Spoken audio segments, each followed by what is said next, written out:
Halo Stelkers, selamat datang di Podcast Stel. Ngobrol seru dan inspiratif, sekolah masa depan generasi digital hanya di SMK Telkom Makassar.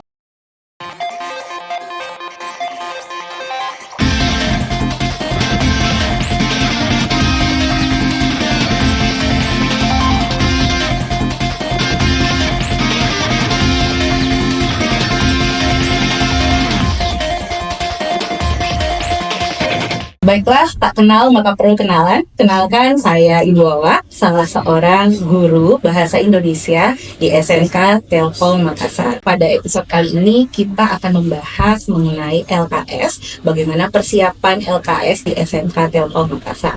Nah, kenapa LKS ini penting untuk dibahas atau menarik untuk dibahas? Karena pada tahun 2024 SMK Telkom Makassar berhasil meraih Medallion of Excellence di ajang nasional. Nah, saya tidak sendiri nih. Saya sudah kedatangan bintang tamu spesial. Ada Bapak Adi selaku Wakasek SMK Telkom Makassar. Sapa-sapa dulu, Pak. Hai. Iya. Kemudian ada juga siswa-siswa berprestasi selaku peserta di LKS tahun 2024. Ada 3 orang yang menjadi narasumber kita kali ini. Perkenalkan dulu, ada Arul. Sapa-sapa dulu temannya. Halo. Kemudian ada Rana. Halo teman-teman. Halo, ya. Kemudian ada Alia. Halo Stelkers. Baik. Jadi Stelkers, 3 orang siswa berprestasi ini adalah 3 orang yang telah berhasil mewakili SMK Telkom Makassar di ajang nasional tahun 2024. Nah, kita tanya-tanya dulu, kita kulik-kulik terlebih dahulu, apa sih yang mendorong mereka untuk bisa termotivasi dan bisa menjadi atau mengukir prestasi di kancah nasional Indonesia.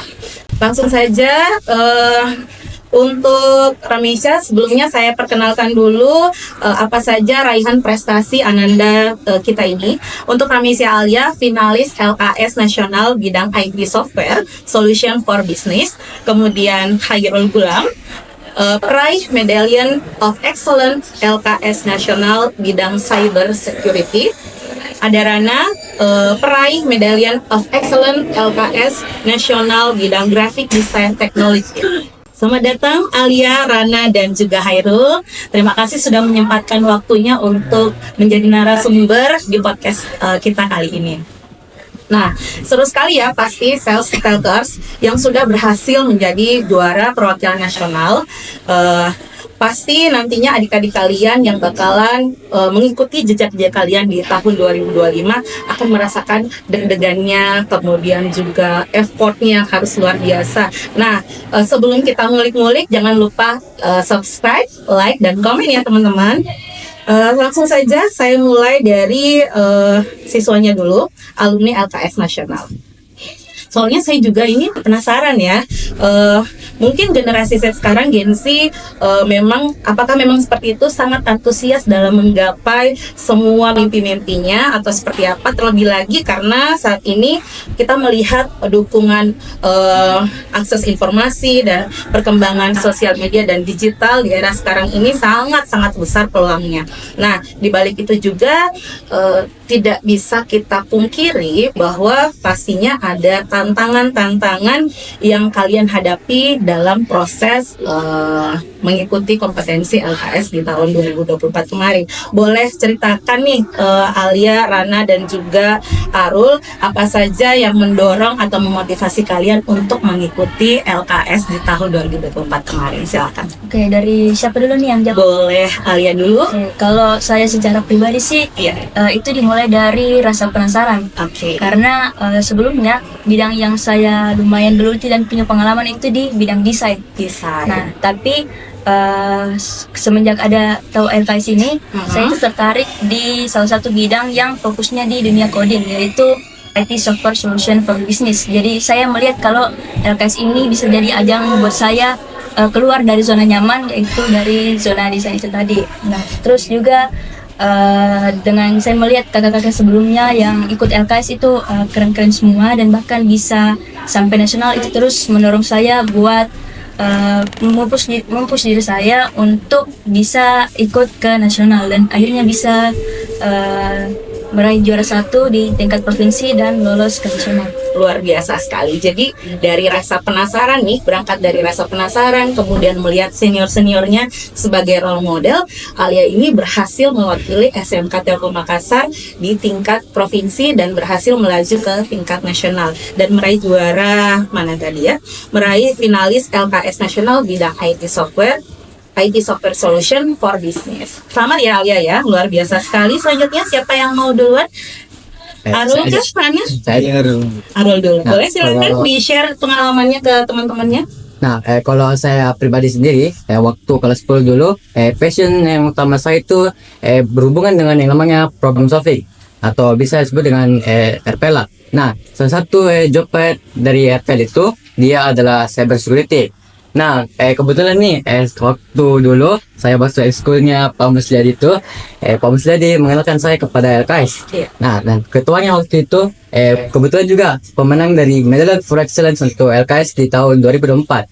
Iya. Nah, dengan mendengar prestasi, 2023. Nah, dengan mendengar prestasi ketua ekskul yang waktu dulu, keinginan saya untuk mengikuti dan mengasah keterampilan saya dalam bidang cybersecurity itu meningkat. Nah, jadi itu adalah salah satu alasan saya mengapa saya ikut di LKS tahun 2024 di bidang cybersecurity. Oke, jadi Arul ini meraih Medallion of Excellence di bidang cyber security ya. Ya. Jadi kemarin itu kalau Arul sendiri tantangan terbesarnya dalam mengikuti proses yang lumayan panjang, tentu saja tidak ujuk-ujuk langsung tingkat nasional ya. Gimana effortnya kamu dan pendamping-pendamping dalam menyiapkan lomba ini? Waktu dulu tahun 2004 waktu saya ditunjuk sebagai perwakilan dari SMK Telkom Makassar dalam bidang lomba cybersecurity itu melewati beberapa tantangan. Nah, tantangan yang pertama saya hadapi itu mungkin dalam keterbatasan materi yang terdapat di yang diberikan kepada saya. Nah, waktu dulu itu kan saya generasi kedua yang mewakili Provinsi Sulawesi Selatan atau SMK Telkom Makassar dalam bidang ini. Jadi tentunya pengalaman dari SMK Telkom Makassar itu masih kurang. Iya. Nah, bagaimana saya melewati tantangan tersebut itu? Waktu itu saya kebetulan mencari-cari komunitas dan alumni LKS dari provinsi lain. Nah, saya bertanya-tanya bilang, bagaimana kalian bisa mengasah skill kalian untuk mencapai dan menjuarai lomba kompetisi nasional. Nah, ketika saya mendapat informasinya dengan knowledge-nya untuk bagaimana mereka maju ke nasional, saya mengoper itu ke Pak Musliadi. Nah, saya menyuruh Pak Musliadi untuk membelikan bootcamp untuk saya berlatih semasa pelatihan saya. Oke, jadi tidak hanya mendapat pendampingan dari guru-guru, tapi juga ada inisiatif dari Arul sendiri untuk bertanya dan mengimprove skill yang dimiliki agar bisa meraih juara di tingkat provinsi dan juga meraih juara di tingkat LKS Nasional 2024 ya. Nah, gimana nih kalau Rana? Saya penasaran juga ingin mendengar bagaimana pengalamannya mengikuti LKS di tahun 2024. Boleh share ke teman-teman di Oke. Jadi pengalaman saya waktu mengikuti LKS itu awalnya dari seleksi tingkat sekolah, Bu. Iya. Nah, di seleksi tingkat sekolah itu kebetulan yang kelas 10 cuman saya sendiri. Iya. Sisanya itu kelas 11. Dan di sana awalnya kayak wah, ini kakak kelas ini. Kayak gimana ya? Kayak mungkin susah dilawan. Nah, tapi di beberapa modul selanjutnya itu kelasnya mulai agak gugur sedikit. Nah, jadinya mungkin karena di sana yang bertahan saya cuman 3 orang sama kakak kelas yang lain. Jadinya mungkin di sana saya terpilih untuk seleksi tingkat sekolah. Nah, lalu di tingkat provinsi itu kemarin bertemu dengan beberapa teman-teman dari kabupaten kota lain itu untuk di kegiatan di LKS provinsi. Nah, pengalaman saya waktu LKS provinsi itu di beberapa modul itu untuk graphic design itu cukup agak bikin saya kaget, ada modul-modul baru yang belum saya pelajari. Tapi di sana saya mencoba untuk berusaha semaksimal mungkin. Nah, terus di provinsi juga kemarin ada itu di modulnya itu untuk presentasi. Nah, itu agak kaget juga karena kan tapi untungnya karena di Telkom itu sering presentasi di kelas, jadinya kayak sudah terbiasa begitu, Bu. Nah, kemudian untuk di nasional itu pengalaman saya sebelum apa? Sebelum lanjut di nasional itu kami sempat karantina dulu, karantina untuk persiapan. Nah, untungnya waktu masa karantina sekolah juga support dengan baik, Bu. Itu supportnya berupa tentang bootcamp untuk pelatihan. Nah, kebetulan juga mentor saya itu dia eh, sempat jadi alumni eh, sempat ikut Seleknas dan lolos di ASC. Dia ASC itu Asian Skill Competition, itu cabang the graphic design teknologi. Nah, itu saya juga dilatih sama beliau. Terus di pada saat karantina juga disiapkan ruangan sama teman-teman LKS yang lainnya. Nah, itu untuk persiapannya untuk ke nasional. Nah, untuk waktu di nasional itu agak kaget. Tiba-tiba modulnya pakai bahasa Inggris. Oh ya. Nah, tapi untungnya bahasa Inggrisnya cuma basic, jadinya bisa lah sedikit-sedikit. Boleh tahu nggak teman-teman semuanya bootcampnya kemarin itu berlangsung berapa lama? Sekitar 1 bulan lah. 1 bulan. Atau 2. Kalau saya 3 bulan. Oh, berbeda-beda ya Tiga. untuk setiap bidang ya. Ada yang 1 bulan. Saya 1 bulan. Arul 3 bulan. 3 bulan. Alia Saya kalau sama pelatihnya 1 bulan, terus belajar sendirinya itu 2 bulan, jadi total 3 bulan. Berarti rata-rata rate-nya Tiga juga. untuk Tiga mungkin juga ini tiga. 3 ya. 3 bulan belajar sendiri mungkin. Oh, Ya, belajar belajar sendiri. sendiri. Ah, Jadi Stalkers yang mau mengikuti jejak teman-teman ini harus punya motivasi kuat dalam dirinya sendiri, tidak hanya mendapat ilmu dari pendamping, tapi juga punya motivasi untuk belajar sendiri seperti teman-temannya. Nah, selanjutnya kita beralih ke Bapak Padi ya, selaku Wakasek Hubungan Industri sekaligus koordinator pendamping LKS. Kan ada banyak nih Pak cabang lomba yang di LKS. Informasi yang saya dapatkan cabang lombanya ini keren-keren semua Pak. Kalau tidak salah ada 9. Yang pertama ada digital marketing, kemudian ada graphic design technology, ada 3D game art, kemudian ada cyber security, ada information network cabling, ada web technology, kemudian ada IT software solution for business, ada IT Network System Administration, dan juga ada Cloud Computing. Nah, mungkin pertanyaan saya Pak seperti ini. Bagaimana sekolah kita di SMK Telkom Makassar ini merancang program pendampingan yang efektif ini untuk anak-anak, untuk mendukung siswa yang akan mengikuti LKS di tingkat nasional. Oke, untuk program pendampingan itu sebenarnya kita sudah siapkan 1 tahun sebelumnya. Tapi untuk yang secara aktif itu 6 bulan terakhir. Iya. Ya. Jadi kan ada proses penggodokan dari sisi manajemen terkait dengan anggaran dan sebagainya. Iya Pak. Kemudian masuk ke tahap teknis, mulai bikin program kerja. Kemudian sebelum kita kan diputuskan di sedikit itu kan sebenarnya mereka itu tidak serta-merta menginformasikan, tapi kita sudah menginisiatif sendiri untuk melakukan seleksi. Jadi misalnya di sedikit itu di bulan 3 atau bulan 4 lah gitu yang menginformasikan. Kita itu dari bulan Oktober, November, Desember itu kita sudah persiapan dari sisi tadi manajemen, kemudian mulai di Desember atau Januari Iya. kita mulai lakukan proses seleksi. Dari seleksi itu dilakukan lagi bootcamp karena kan ada di level tingkat provinsi juga lombanya. Nah, dari sekolah ke level provinsi itu ada persiapan. Dari provinsi ke tingkat nasional itu dilakukan juga persiapan.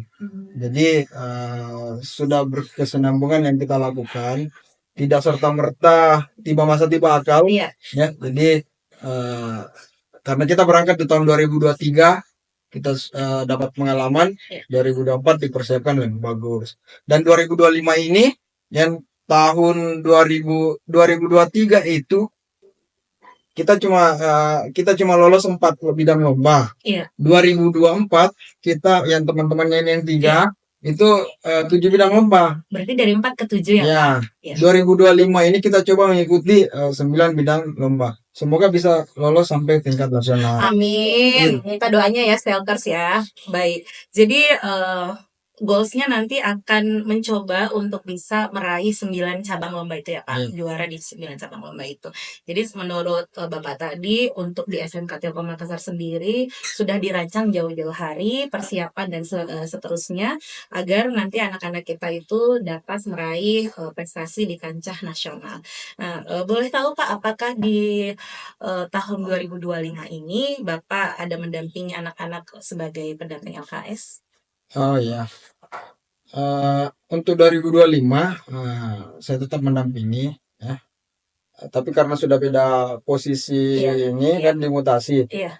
Tahun 2024 kan saya waka kesiswaan. Betul, Jadi otomatis jadi ketua kontingen karena kebetulan berangkat ke Lampung ya kemarin ya. Oh, ya, Ada Lampung ketua ya. kontingen karena kita ada 7 apa namanya? 7 ya. 7 bidang lomba, 7 cabang. Jadi harus ada ketua kontingennya. Iya. Kalau mungkin 1-2 ya nggak perlu ketua kontingennya karena banyak yang kita kirim. Iya. Ya alhamdulillah loloslah ke tingkat nasional. Jadi tahun lalu itu banyak juga guru-guru pendamping yang ikut. Ya salah satunya saya sebagai ketua kontingen. Ketua kontingen di tingkat sekolah karena ada juga ketua kontingen di tingkat provinsi. Oh. Ketua kontingen tingkat provinsi itu ya dari Disdik provinsi. Untuk tahun 2025, saya masih tetap pegang pendamping bidang lomba cyber security. Cyber security. Ya. Dan karena sudah ini mutasi, saya dipercayakan jadi koordinator pendampingnya gitu. Jadi masih ada lagi di atasnya, wakil siswanya kan baru. Gitu. Jadi untuk strategi apa yang kira-kira Bapak sudah rancang untuk di cabang lomba yang akan Bapak dampingi nanti, anak-anak nanti itu strateginya seperti apa agar bisa meraih juara di tingkat provinsi? Strateginya alhamdulillah sebenarnya ini sebenarnya saya punya visi bahwa kita itu cyber security itu harus senantiasa belajar dari tahun ke tahun. Tahun pertama 2023 itu belajar mengenal suasana. Ya. 2024 harus ada improvisasi. Alhamdulillah ini anak saya ini sudah bisa menyalur apa namanya ya. Kalau istilah dalam ini diseminasi, Iya. dia sudah bisa memberikan efek-efek ke teman-temannya, ke adik-adiknya, bagaimana cyber security itu dilombakan ya.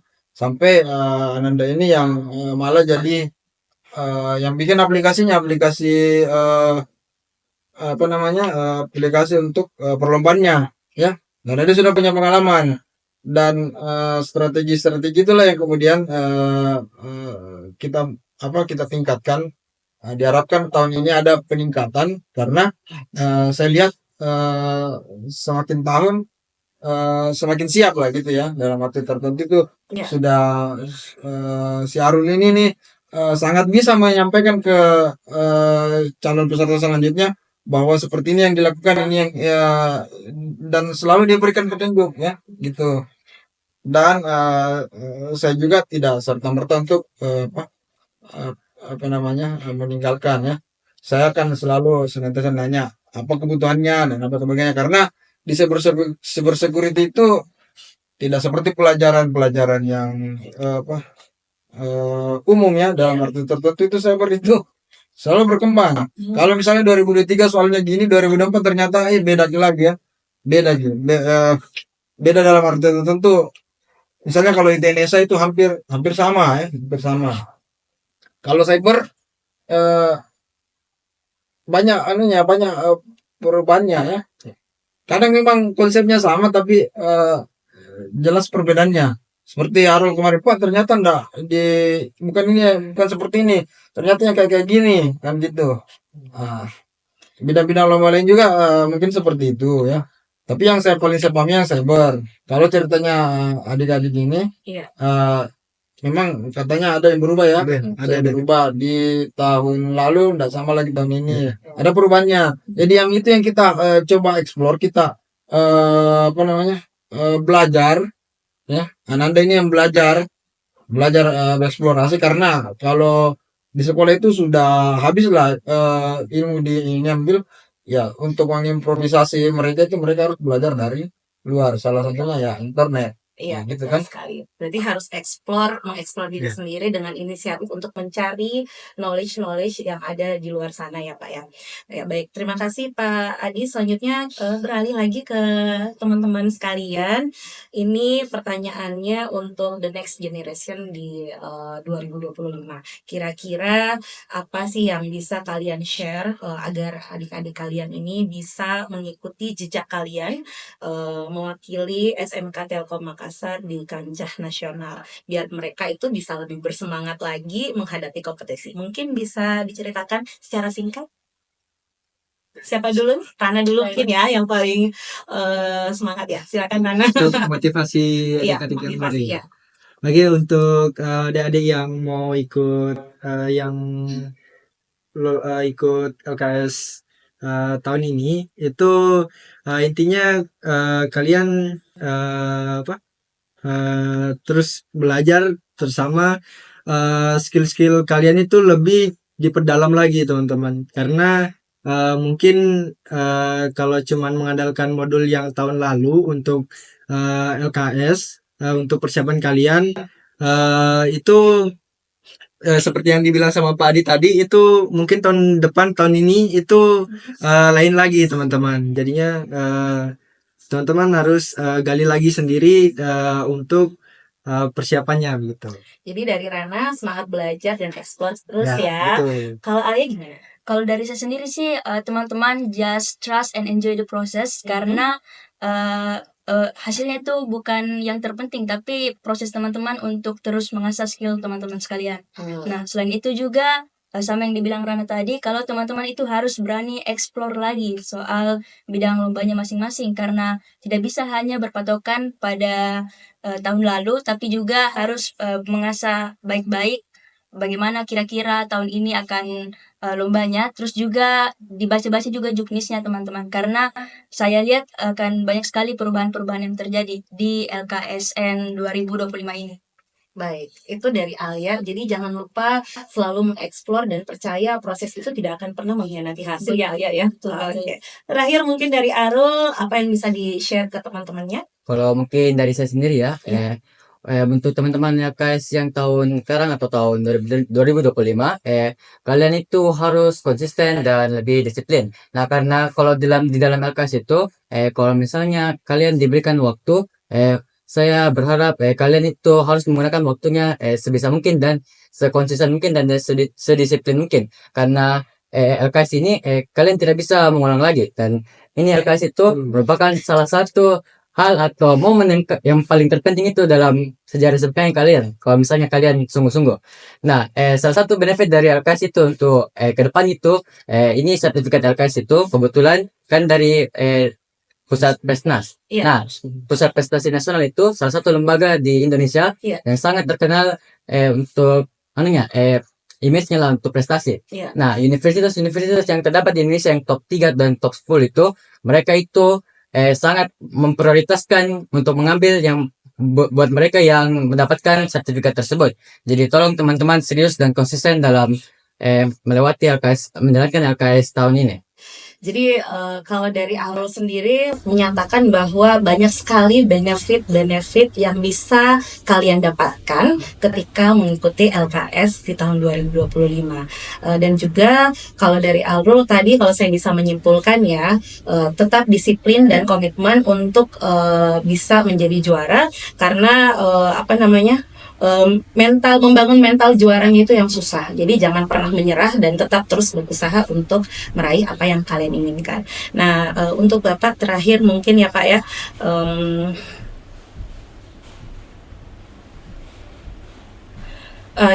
jadi dari sisi dunia pendidikan Pak, dengan adanya ajang LKS ini secara tidak langsung berkontribusi pada peningkatan kualitas pendidikan vokasi di SMK Telkom Makassar secara keseluruhan.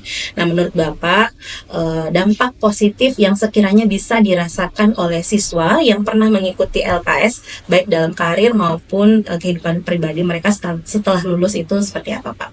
Oke. Yang paling saya baru dapat info ini ya. Iya.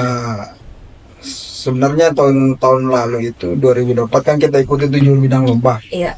Satu bidang lomba itu satu gugur di tingkat provinsi, yaitu kalau nggak salah ITNSA ya. Nah yang saya mau ceritakan di sini, di satu bidang lomba itu, saya menceritakan di level provinsi saja, bahwa kemarin saya dapat info alumni, dia ternyata tidak lanjut kuliah, tapi ternyata sudah kerja di Jakarta. Wow. Ya, kerja di Jakarta di bidang jaringan network. Terus kita tanya lah, kok bisa langsung kerja kan gitu kan? Nah, dia bilang gini, saya juga tanya atasan saya, kenapa saya diterima? Terus dia bilang, sebenarnya kita awalnya nggak mau terima dia, tapi dia lampirkan sertifikat juara 2-nya tingkat provinsi. Kan juara 1 kan yang lolos tingkat nasional kan? Juara 2 tingkat provinsi ini loh ya. Iya. Gara-gara itu katanya, udah dia langsung keterima, tersingkirkanlah yang lain, pelamar yang lain itu. Ya mungkin dia iseng atau gimana, tapi ya efeknya bahwa level LKS itu beda prestasinya ya, beda prestasinya. Terus dalam 2 tahun terakhir ini kita 2023 semua yang ikut jalur undangan yang jadi peserta LKS nasional itu semuanya alhamdulillah lulus di seleksi jalur undangan perguruan tinggi ya. Salah satunya kakak tingkatnya Alia yang di Tesapur Solution for Business. Dia itu lulus di UI ya, jurusan informatika kalau nggak salah ya, sistem informasi ya. Kemudian ada Hasan juga lulus di tingkat lulus jalur undangan juga. Siapa lagi yang kemarin ikut dari 2023 itu? 2023 si ini Sek ya. Sek juga itu lulus tingkat jalur undangan. Dia masukkan sertifikat LKS nasional. Walaupun banyak pertimbangan di jalur undangan kan, tapi kita melihat bahwa ternyata salah satu yang menguatkan itu ya sertifikat LKS nasional. Provinsi saja ini tadi saya bilang provinsi saja dapat keterima, apalagi kalau nasional lebih tinggi lagi prestasinya. 2024 itu ada Khairan ya, Khairan siapa lagi yang kemarin. Tapi yang anehnya yang 2024 itu lebih banyak kelas 1 sama kelas 2. Kelas 3-nya sedikit. Jadi saya tidak bisa banyak semuanya kelas. Nanti mungkin ini mereka yang tahun depan lagi ya. Siapa yang lulus akan diterima di paket. Iya, itu efeknya ya. Iya. Gitu. Jadi Kalau boleh saya simpulkan, memang tidak hanya secara akademik ya Pak ya, tapi juga akan berimpact pada kehidupannya ketika nantinya peserta didik kita di SMK Telkom Makassar akan menempuh atau mengambil jalur pekerjaan ya Pak. Akan mendapatkan banyak sekali manfaat ketika mengikuti LKS baik di tingkat provinsi maupun di tingkat nasional. Baik, sebagai penutup ya, itu tadi perbincangan hangat kita dengan teman-teman yang peserta LKS di tahun 2024 dan juga Bapak Adi selaku Wakasek Hubin dan juga koordinator kontingen di tahun 2024 tingkat provinsi Pak ya. Betul. Ya, baik. Jadi kita sudah mendengarkan bagaimana SMK Telkom Makassar berkontribusi dan mendukung siswanya dalam meningkatkan potensi yang ada pada mereka. Tidak hanya sekadar prestasi, tetapi juga sangat dibutuhkan tentunya di industri kita. Semangat terus bagi kalian yang akan mengikuti LKS di tahun 2025. Semoga kalian mendapatkan nilai atau predikat yang terbaik, baik di kancah provinsi maupun di kancah nasional. Saya punya sedikit motivasi nih Pak untuk para stalkers yang menonton kita. Jangan takut gagal, tapi takutlah jika kamu tidak pernah mencoba. Sebab keberhasilan adalah hasil dari kerja keras dan tekad yang kuat. Jadikan rintangan sebagai kesempatan untuk berkembang. Semua orang punya potensi. Maka dari itu, fokuslah, percaya pada dirimu sendiri, gali potensi yang kamu miliki, bukan cari kelemahan lawan, tetapi buktikan potensi terbaik dari kamu. Tetap semangat. Sampai jumpa di podcast selanjutnya. Terima kasih. Bye-bye.